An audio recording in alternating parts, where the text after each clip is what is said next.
After 4 days of marathon engagement between elders and leaders of the Gara and Murila communities, a lot of ground has been covered and consensus built on peace and cohesion within Mandera County. A 21-member committee was selected comprising of representatives from both clans, county government, National Cohesion and Integration Commission officials to deliberate on contentious issues. We acknowledge and appreciate the presence and contributions of elected leaders, our MPs and MCAs, as well as former MPs who dedicated their time to try and broker peace during the negotiations.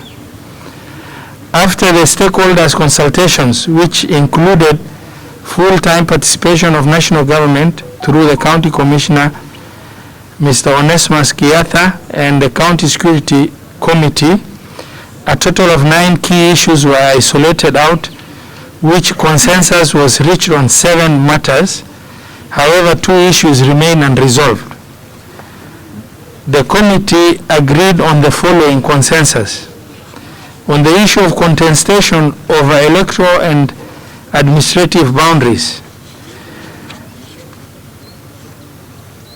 discussions on the issue of clan boundaries raised by the Murila community and contested by Gara community, it was agreed should be finalized by June 2021.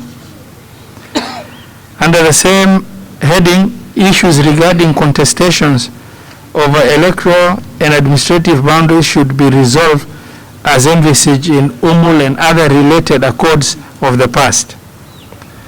On the issue of previous agreements which were not honored, UMUL and related accords, it was resolved that full implementation of 2005 to 2008 UMUL and other related accords should commence with immediate effect. On the issue of contestation over pasture, water and grazing lands, this issue was isolated and it was agreed that it should be resolved as per UMUL and related accords. On the issue of unresolved grievances from past conflicts and incidences, the teams agreed that elders convene to confirm and verify all incidences and resolve them using UMUL and related peace accords and in line with Somali customary law.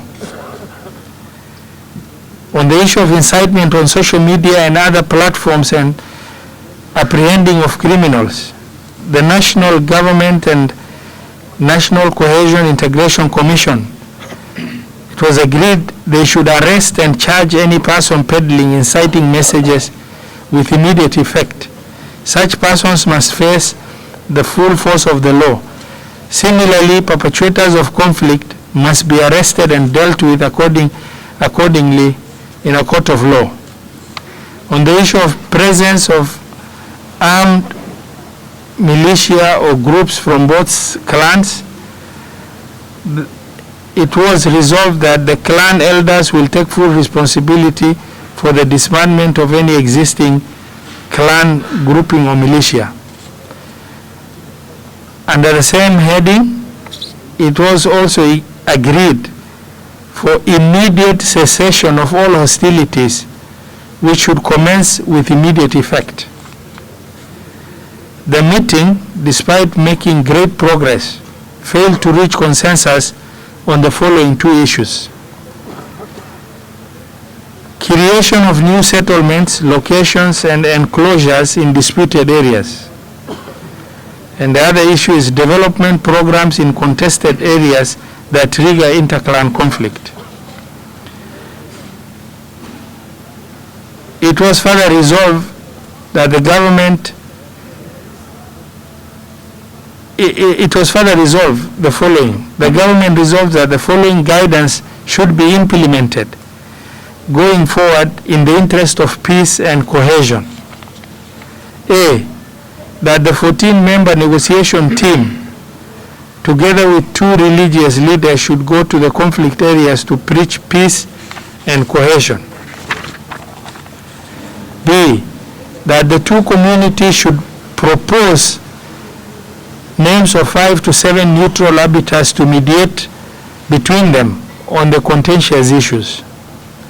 C, that the mediator should commence the process as soon as possible and must be completed within the next 2 months. D, the national government and county government should invite all the stakeholders to help in the identification of the constituency boundary and both levels of government to demarcate the boundary to avoid any future dispute. E, that there should be no further development in Yedo. F, government to disband all armed groups within the conflict areas and take any other measure necessary to contain the situation. End of press statement. Place are measures that have been put in place for the sake of peace. And we want to appeal to each and every one of us here, and even those who are not with us here, even those who are in Nairobi, that we need to abide by this document. This document was made after a very lengthy consultation, and there was a lot of give and take because of the issues that are contentious. We as the national security, we have agreed that with the county security team that we shall enforce these measures from today henceforth, and that there will be no further criminal between the two clans. Let us ensure that we live in peace, and the police will take full charge of that place. That is what we have discussed and agreed, and that anybody who will be found inciting members of the public through the social platforms will be arrested immediately and prosecuted. And that anybody who will be found engaging in criminal activities will also be dealt with according to the law.